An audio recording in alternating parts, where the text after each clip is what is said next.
Hey everyone, and welcome to the next edition of the Snapchat. I'm joined today by none other than Cozy Snap. Cozy, December 2023 was an absolutely wild month with card releases. We got some archetype defining cards and some cards we thought were going to be archetype defining cards and have ultimately fallen short. It's going to be a really interesting discussion. We're going to be giving our final rankings and comparing those final rankings to what we thought going into the season as a whole. So Cozy, I'll pass it off to you to give us your first ranking on the card that you maybe thought was maybe the absolute banger of the season. Yeah, December was, I would say, like close to like maybe July-ish, like of a month that like the cards were fun. They weren't like crazy impactful. I think the archetypes that were like dominating kind of like kept doing what they were doing. We had some OTAs come in. For me, I think our most pleasant surprise, which we both gave 3 and 3.5 star ratings, it's got to be Blob, right? I think Blob was the most like game-changing card to come in of the month. Most like exciting, fun. I don't want to be down on him too much, and we can get to him. I think Shaw, ultimately, it's so funny. I think Shaw is a great card, but because he was so archetype limited, right? It kind of reminded me of the Nebula season that came out, where people just weren't like super excited. It almost just felt like a card of the week, not a season pass card. No, absolutely. I think that season, that Sebastian Shaw did feel a little too narrow, and that really impacted his value. And that is the perfect assessment of him. And it would make me wonder if hopefully in future seasons, in future months going into 2024, if we get some additional cards that'll benefit Sebastian Shaw to increase his viability across different archetypes, because he basically is just a Silver Surfer card. And Blob, we were actually right to identify that Blob was going to be great in Thanos. We literally said, hey, Thanos, it's going to be awesome in Thanos because of the way you can ramp into power, the way that like you just naturally stack power in the deck and stuff like that. And it proved to be exactly that. And I don't know, Blob was a huge surprise to me. Huge surprise. I mean, we just talked about Scar on my side, and I think this kind of highlights it. When I've been looking at new cards lately, I've been doing these star ratings, and in that there is like competitiveness, there's flexibility, and there's these different kind of, rankings, because just saying 4-star, like for instance, we both gave Shaw, you gave him a 4, I gave him a 3.5. It's hard because when they're archetype specific, like, yeah, they're that for sure in their archetype, even better possibly. But then we mainly like to look at cards as this overall package. Blob delivered on that. Blob was a card that you can ultimately play in a lot of different decks within Snap. Whereas Shaw, great card, I don't think we whiffed too much on the rating because he was good in the Surfer build, but it could be tough. This month was very much limited to different archetypes.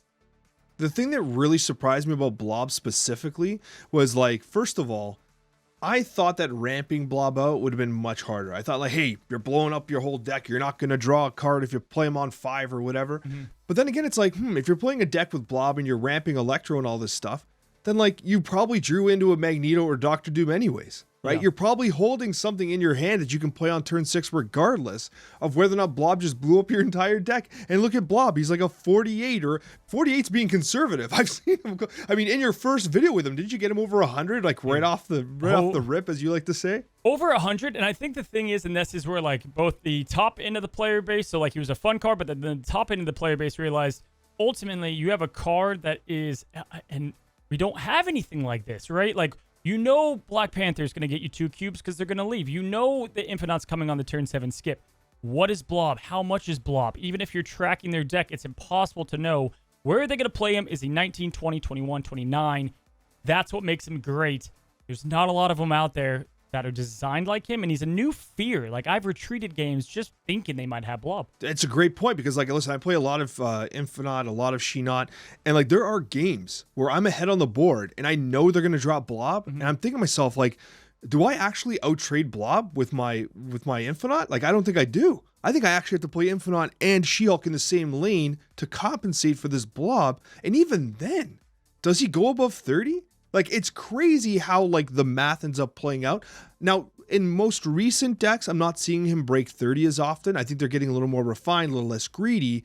But, like, 100%, like, he will outtrade an Infinite. Like, he will go above 21 power. And you're like, how did that just happen? I had to skip an entire turn to get this 20 power. And you just came down here, belched in my face, and went glub, glub, glub, glub, and got all the cards and ended up beating me. Big sad, but yeah, amazing card. It's really hard to flip there's not been a lot up until the last couple of months to flip a lane, right? So sure, dominated for so long because that Red Skull lane, dude, how many times you're like, well, I'm not being that. Like, what the hell? Like, what am I going to do now? Now we have like Shadow King, things to sneak in there.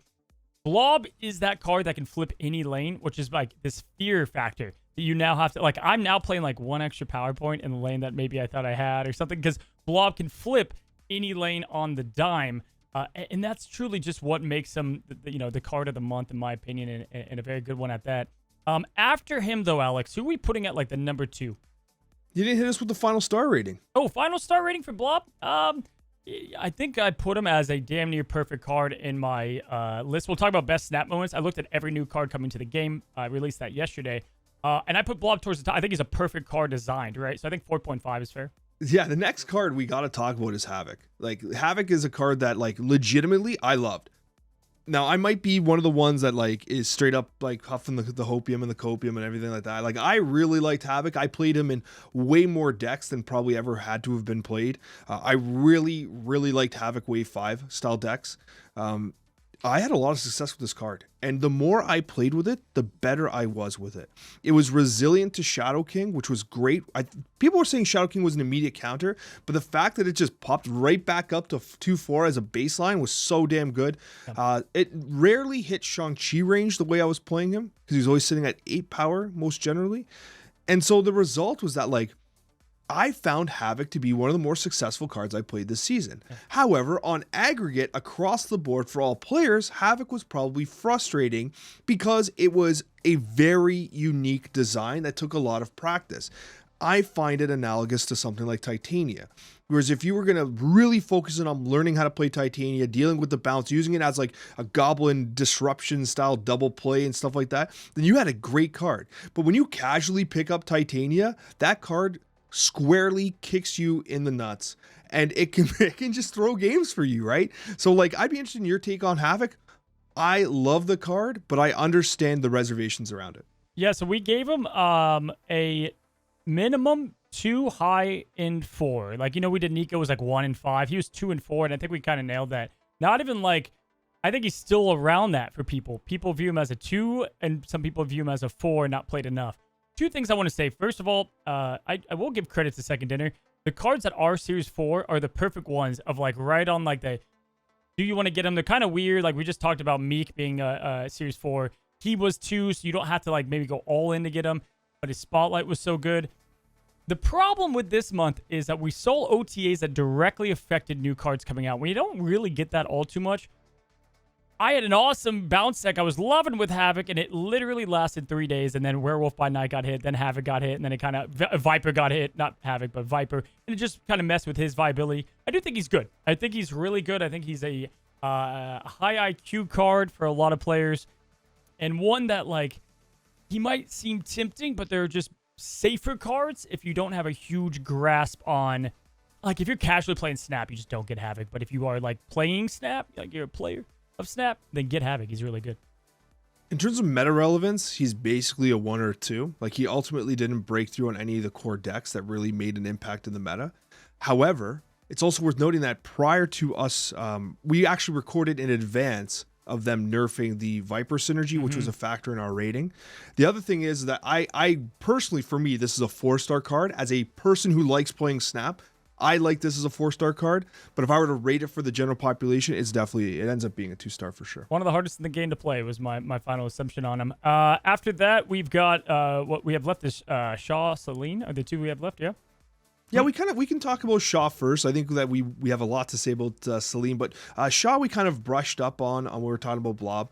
Ultimately, a bit of a disappointment with regards to its applicability across archetypes. However, it's exactly what we said, probably a 5-star card in Surfer, and it is a 5-star card in Surfer. Every Surfer deck now, I think, has to have Sebastian Shaw. Its verticality allows you to compete in lanes where, like, you might not generally be able to win. Like, for me, it's been like, I got Brood in one lane, I got Sebastian Shaw in another. They're going to have to really fight to win those 2 locations. And the third one, I don't know, we'll see what happens. I think for me, the 2 things about Shaw, I think I said it earlier, if Blob was a season pass card, I think it would have been really cool. I think that would have fit because it kind of goes in any deck. Shaw would have been a great new card of the week, and if you play Surfer, get him. He's a great card there. The problem is the state of tech, right? So, like, Shadow King, and his versatility, and even Shang-Chi's reemergence. Like, obviously, the Sarah deck's doing really good at the moment. I'll just watch these Surfer decks do all these fancy things through all the turns, and I'm just like, dude, I'm going to just nuke that Shaw lane so easily with a 2-cost Shadow King. You know what I mean? Like, they do all these things. The Okoyes, the Nakiyas are coming out, and they have Shaw on that one lane. He doesn't move, so you know he's staying put. And you're like, this guy's banking everything. I want an Infinite Conquest because this guy was banking everything that this Shaw was going to win it, right? And I just deleted him with the Shadow King. So he came out in a tough meta. That being said, moving forward in Snap, Shaw will be a part of Snap's deck creation, you know? No, without question, right? And I think that like they're going to recognize that they released a season pass card that kind of underperformed a little bit, and they're going to look to provide either. So I don't even think they buff him. I actually don't think they change Shaw. I think in the future they need to consciously think about, okay, what other ways can we utilize Shaw? What other synergistic cards can we release that'll benefit Shaw in other archetypes? And I mean, maybe just by accident that's going to end up happening, right? Because the effect is incredibly powerful. It is incredibly powerful. And so like, I'd be interested in seeing how that shapes up ultimately down the road. And that brings us to our 4th card of the month. This is Celine. Now with Celine, I gotta say, we came in high on Celine. Right, we came in high on Celine. I believe we were in the 4 pushing to 5-star range on Celine, and with good reason. Incredibly synergistic with. So we were at about 4 stars. We were incredibly synergistic with Annihilus, which is one of the best archetypes in the game. It has consistently been one of the best archetypes in the game. It is disruptive for the opponent, specifically when talking about the types of cards they're looking to play. And ultimately, it gets another card that gets kicked over by Annihilus. It destroys their play. It maximizes your goblins. It just, on paper, looked like it was going to be incredible. It ultimately has fallen flat, Cozy. I'm actually kind of in shock. Yeah. Now, what was your experience like with Celine? I mean, I think it's pretty cut and dry easy here. It is a card that does good in an archetype. When we did the initial rankings, we both gave it a 4. At that time, Werewolf, Junk Bounce, and if it didn't get touched, would still be the best or one of the best decks in the game, and this just added to it. You got to remember, we had Black Widow get completely changed up, which affected her. We have, obviously, Werewolf by Night, completely affected. Viper affected. So an archetype in Junk that was, like, really good and finally got really good has now been back down. It's not a bad deck. It's just there are better decks to be played. And Celine, when we're talking about 1 card affected, 2 cards, 3 cards affected, and those cards were the core base of Celine that we got excited about. If we go look at our discussion, we brought up Werewolf, we brought up Black Widow, we were all excited about this, and then those cards ended up getting hurt. So that sucked. That was a big bummer. And right now, Junk, it's not that it's a bad deck, it's that there's other ones to be played, and that is her home. That's the one home for Celine. So she did underwhelm pretty heavily, and it was a bummer to see kind of that unfold. I think she'll be fine. I think there are going to be days in the future for her. But yeah, definitely. You didn't even go for Celine, dude. People were getting Iron Lad, and Celine was a consolation prize. Absolutely. And like, yeah, that week as a whole was insane. Black Knight as well, right? Black Knight was in that week as well. It was perfect time to spend some keys. But what I'll say though is that the card actually really underperformed, running a 46% win rate post infinite, a cube rate of -3.4. -3.4. That's some of the worst I've ever seen. But it's also notable that this card is one of the ones that was easiest to counter. During that launch week of Celine being launched, because remember, this is the most recent card, it was so easy just to play Destroyer, so easy to play Annihilus yourself, and the mirror matches were so incredibly awkward with this card that I think the win rate gets negatively impacted there. And it's also notable that we saw something similar with Annihilus when Annihilus originally came out. This deck that was very easy to predict when it was near top of the meta, very easy to counter with Destroyer, whatever. You absolutely hammered it when you said that the change to Black Widow took a lot out of Celine's viability. Junk as a whole got attacked. The Viper hit had an impact on the archetype as well.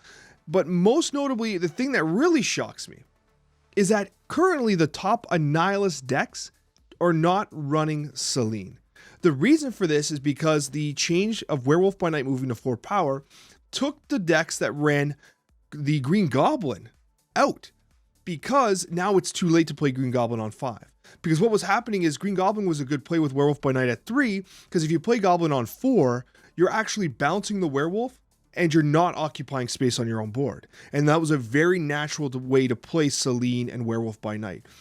So a lot happened on the OTA side to really minimize Selene's effect. And I think that we would have saw her even splash into, which I still think she works here, Loki decks, right? Because with her, like, you're taking your opponent's deck, you're making theirs even worse, and then you're just swapping your cards out and changing out and getting rid of that effect, right? So, like, I think she would have packed an insane punch with Werewolf by Night Loki decks. Like, it would have just been another level of, like, craziness to that deck. Ultimately, for me, I thought she was really going to make Galactus a lot better. And Galactus is a Galactus deck. Like, at the end of the day, that's how it performs. And I think, he got better for it. Dude, Tribunal decks are so hot right now, though. When she came out, I was just playing, like, if she was hitting my Mystique, and I was like, dude, I'm just copying Onslaught with this Mystique anyway. Like, it can be -3 power, and I'm still going to do what I need to do. And yeah, it hurts the Iron Man lane, whatever. But, like, you know what I mean? Like, it wasn't as impactful. For those that want to play Selene or have her, I got to recommend this, guys. There's a ramp list for Galactus that you have Electro in your list. Electro is your lowest power card. He's only 2 power. And then you play Selene to then play Electro. Next turn, you play Annihilus, and it sends that Electro to your opponent's side, locking them only playing 1 card to get. It's a win. You win, you snap on it. It's a very fun snap cube deck. That was where I had the most fun with her on my holiday break. Yeah, definitely a fun card. And that actually brings us to our next topic, which is our favorite snap moments of 2023. I gotta say, Cozy, 2023 has been a remarkable year. When we just talked about in general, our favorite snap moments, our favorite changes, patches, whatever it happens to be, our favorite personal moments. But at the end of the day, Marvel Snap has made tremendous gains since the launch of the game, since the beta, and now moving into 2024, I feel excited for the future of the game. But it's really nice to reminisce about some of our favorite moments that happened in 2023. Yeah, man, there's a lot. There's obviously, we've talked about, like, the busted cards in recent weeks that have come out. We've talked about, I think we could, focus on certain aspects of new cards coming. There's a few things that really stand out. I think it's like, if you got rid of this, Snap would be so different than it is now. And for me, it is the OTAs that began towards the middle half of the year, the beginning middle half of the year. When we started getting those weekly OTAs, we literally saw a change in Marvel Snap. Now, some people don't love that it's like these weekly metas, but it is a damn thing that they've been nailing down. They've only missed a couple, and I know we'll probably highlight some cards where it was just like a fun week of chaos doing that, bud. But right, like, I feel like that's such a huge moment for Snap, and then you kind of snowballed that into the spotlight caches, and it just kind of opened up the game a lot more.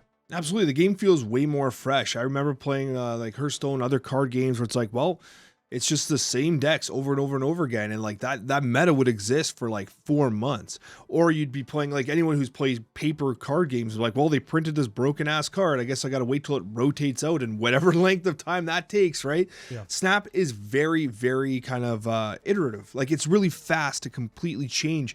And that can be frustrating for some people because it can be hard investing resources.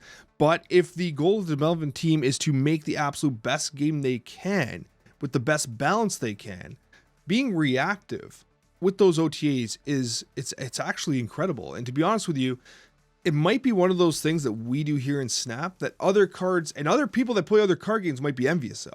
Like, we see the disadvantages of it, but I'm telling you, players who are stuck in these nasty metas and like Magic the Gathering Arena and stuff like that for months and months, or Hearthstone, whatever it happens to be, they would envy the idea of like, hey, every 2 weeks the developer can take a shot at kind of readjusting some core meta pieces. Yeah, and you know what I like about it too is, like, say what you will about some of the monetization in the game, especially for like how expensive variants are and bundles and things like that.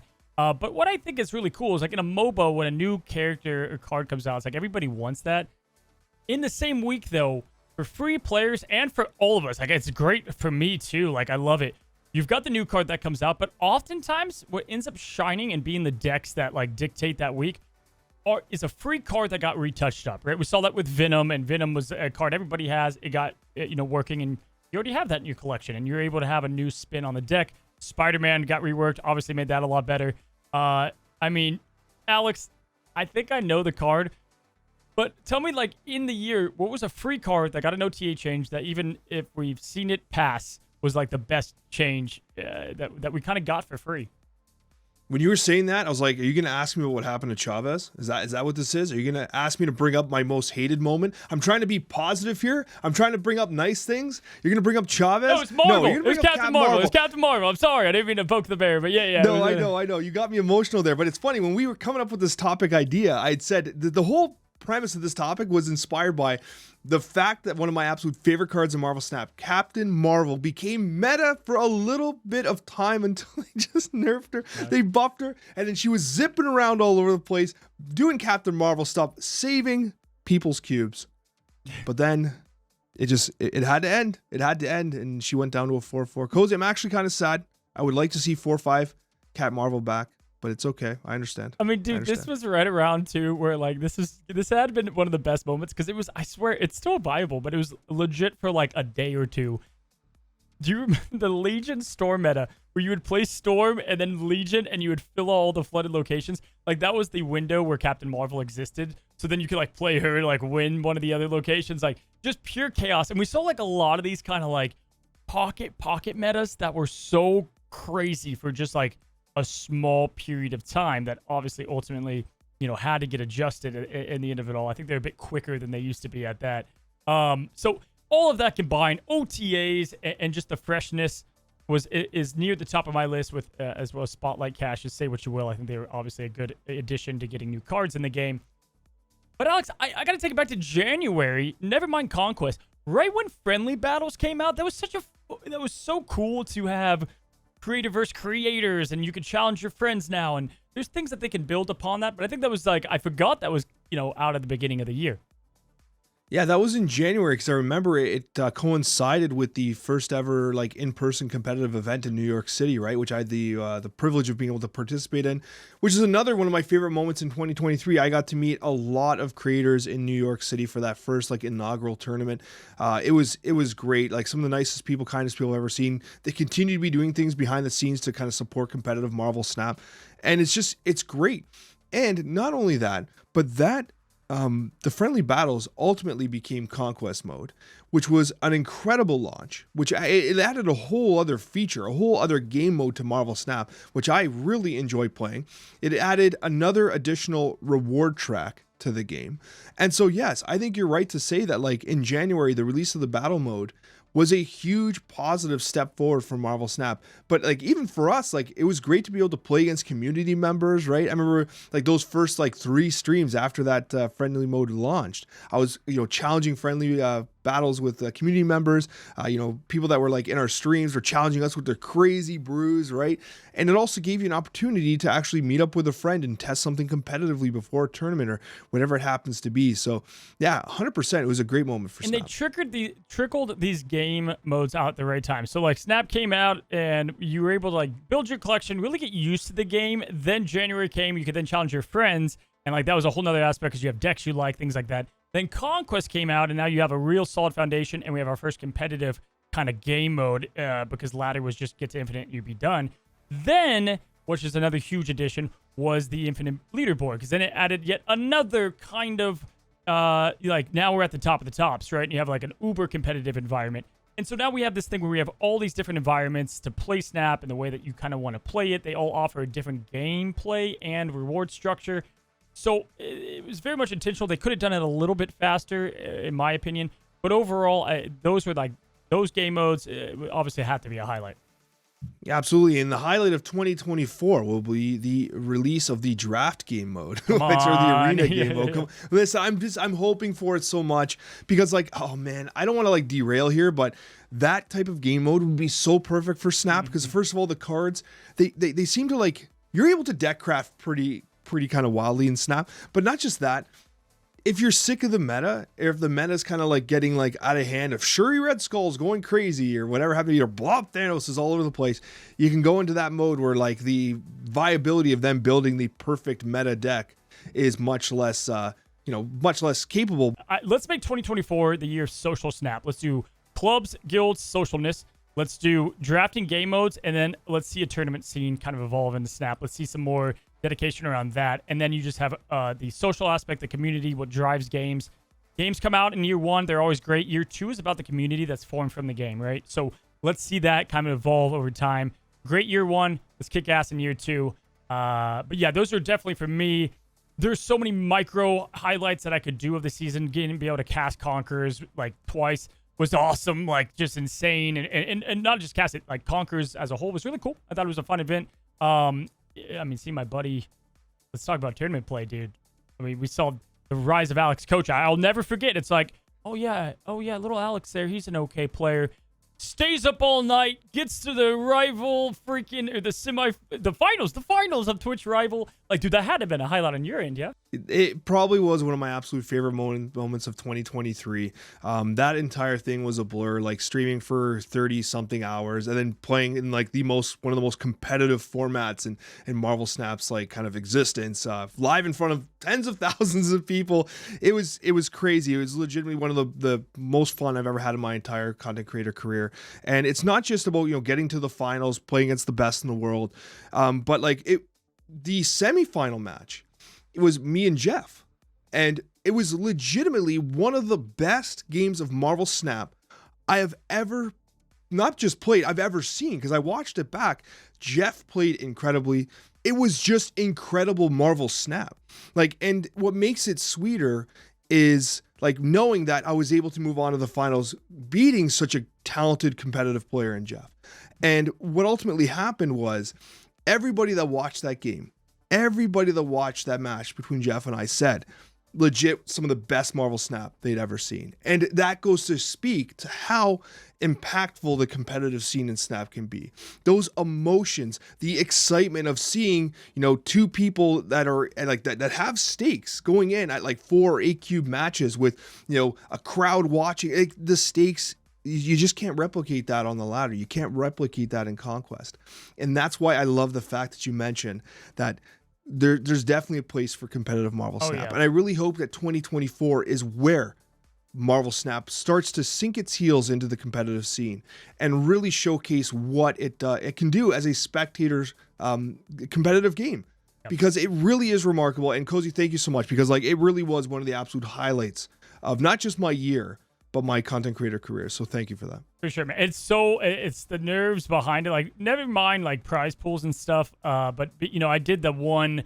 I'll never forget that. It was like the best card gamers in the world. I'm like, what am I doing in here? But like, that was like the rise of Rocks and Hawks. I was going against KM. I remember my side of the ladder was like KM Best and Jeff, and I was like, what? Like, what happened? And just like the nerves, right? Like the nerves behind it. I think there's a huge scene there. I want to kind of add, and maybe this can be the last moment, but I think just PC launch and seeing Snap as the #1 game on Twitch, there was like literally 250,000 people playing Snap at the same time. You saw like big personalities, like, wow, this is a really fun game. I mean, truly what I learned in 2023 is how many different people from all over, whether they're in the NFL, they're on Broadway. Dude, like, there's so many people that play Snap as like a fun, casual game because it's Marvel. It's a fun game to play overall. There were certainly L's in 2023. I think we could say like, hey, we didn't like this, but ultimately, like, year in review, I think Second Dinner did a good job handling what I think was anticipation of. I don't think they thought it was going to be this big, and they had to continue to like adapt to it and the player base and everything with it. So again, year 2, man, excited for it. At the end of the day, listen, call me a paid actor if you want. 2023 cemented Marvel Snap as the best digital card game in the world, in my opinion. Yeah. And like, it comes right down to it that like you play this game and you're like, yeah, along the edges, right? The bundling and all those other things that we could kind of talk about. There are some need for improvement, but at the end of the day, it's the best playing card game on the planet. And that's what sucked me in that beta. That's what got me in. How good this game actually is. And I want people to know, like, oh, dude, my favorite, I love it. I eat it up. Like, when we get called shills and, like, whatever, we work for Second Dinner. I want it to be known. I think with the behind the scenes, what I like about the game is, like, man, I feel like the creators, not just myself, like, we have a big voice to the developers of, like, hey, this sucked. This is how people are feeling. And their responsiveness is it's just rare. I haven't seen that, and it feels really good that we can have this outlet of just like, man, I've sent paragraphs, and Glenn he just takes it, man. I'll just be like, man, I hated this. What's this going on? This is such a bad feeling. Whatever it is, and it's just like this open feedback where we don't feel judged, and that's great. And at the same time, it's like, it's just I think it's a rare thing to have, and we're, you call us shills. I'm actually Ben Broad's son. People don't know that. I'm actually Bimbro's son. That's what I'm here for. Yeah, I'm actually on Second Dinner's payroll. Yeah, for so, sure. Yeah, That's- you're but we have a bone to pick with them because they don't pay us anything.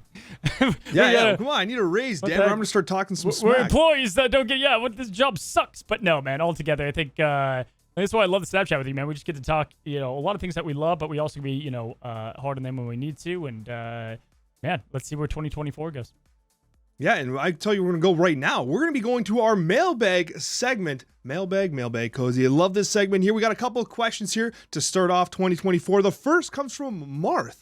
That's like a Super Smash Brothers hero, isn't it? Is that like I was going to say Kingdom Rush. That's not Kingdom Rush. It's like one of the sword games on Nintendo. Fire Emblem, yep. Fire Emblem, that's it. Fire Emblem, that's right. From Marth. What do you guys think about the bundles or the Twitch drops for bad cards like Punisher and Electra?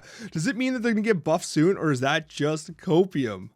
I straight up think there's personally, because I've talked to plenty of times. I've reached out to Johnny, who's a great guy. I'm like, hey Johnny, what are we doing, man? Why are we picking Shocker and Punisher?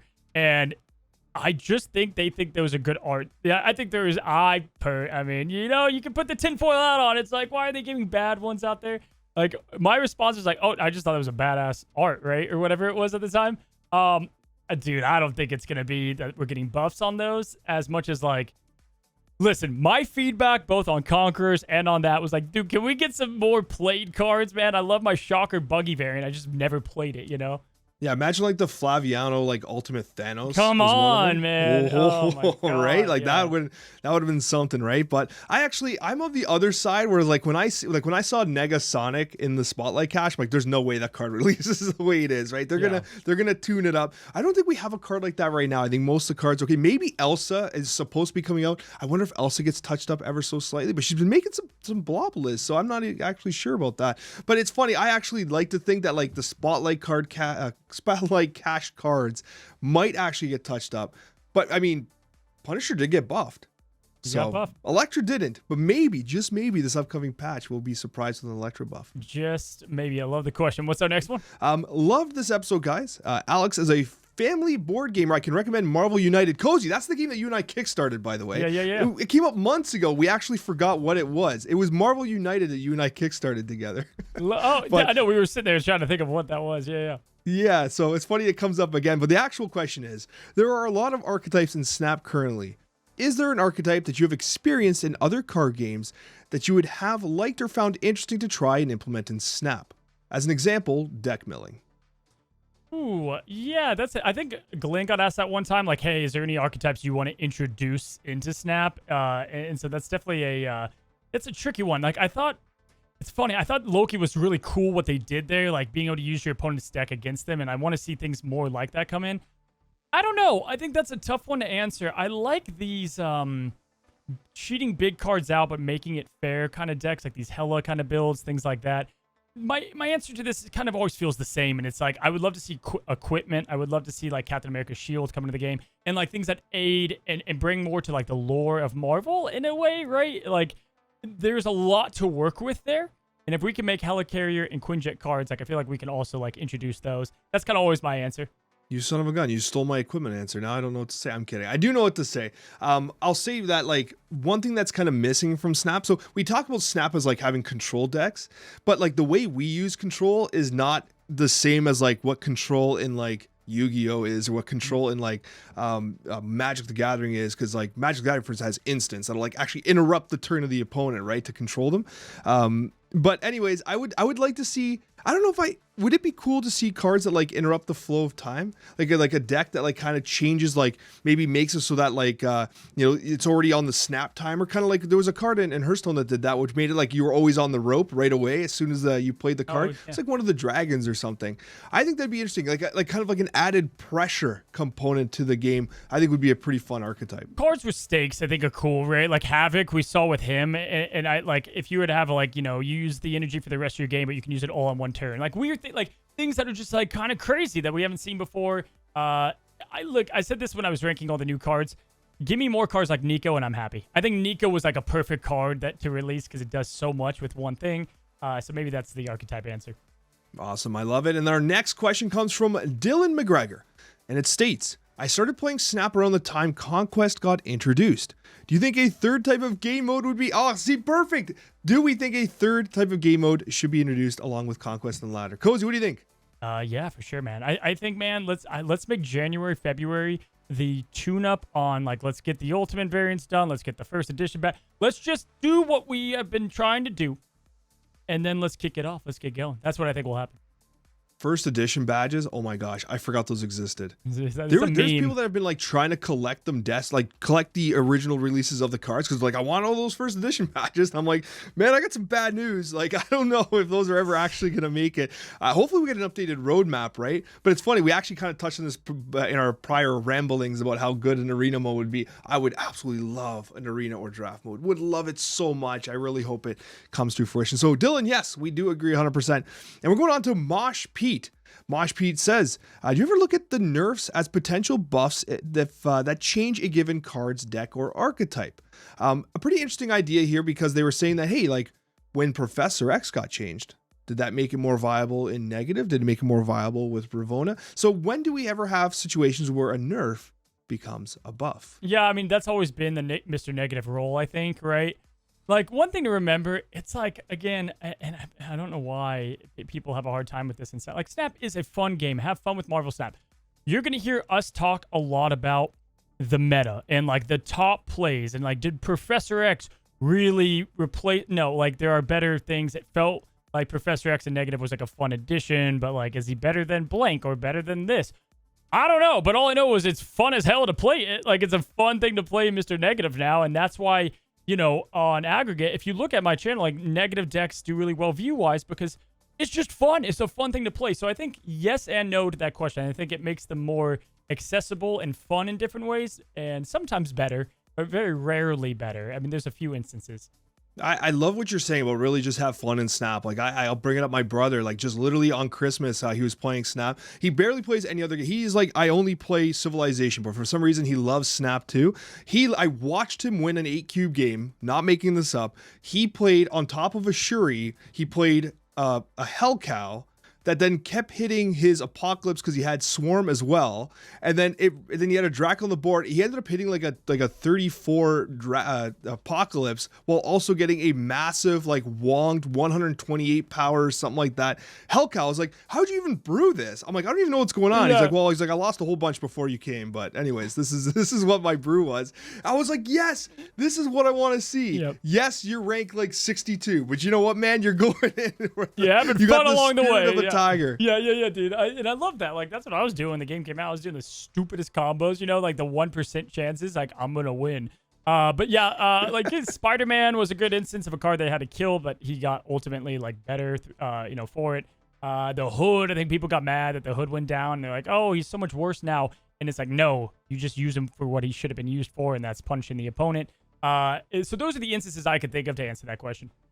And we'll close it out with saying that, like, I almost positive that they did mention that they don't really balance around Mr. Negative. Like, they don't actually actively like, oh, what happens to Mr. Like, unless there's an obvious synergy, they'll take a look at it. But I don't think they generally balance around the Mr. Negative effect, right? And if there's something they have to patch up afterwards, they will. But negative, ironically, is a bit of an afterthought, and that's my understanding. Yeah, I mean, I think like Goliath, you could see that as a 2/6, but like I think like Blob.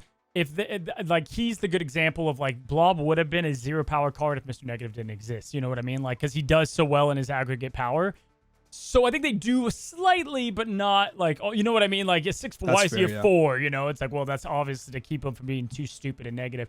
But for the most part, the thing about it, I don't know why we're on a tangent on negative, but I'll just say this. It's like Phoenix Force. Negative is the deck that if you pull the combo, you're going to win the game. And if you don't, you're not going to win the game. You're not going to get a ton of cubes because people know you played Jane. That's just how it always is going to be. So they don't have to focus too much on that because negative will always be that. Yeah, you know what? It's right. Listen, you've released some absolute banger Jane Foster decks. But when someone snaps on me on turn 4 and they have negative out, I'm like, I know what's coming on 5. Enjoy your 1 cube. I'll go next. Thank you very much, sir. And I'll hope to see you guys next on our next episode of the Marvel Snapchat. Thank you for joining us, and we'll see you on that next one. Take care.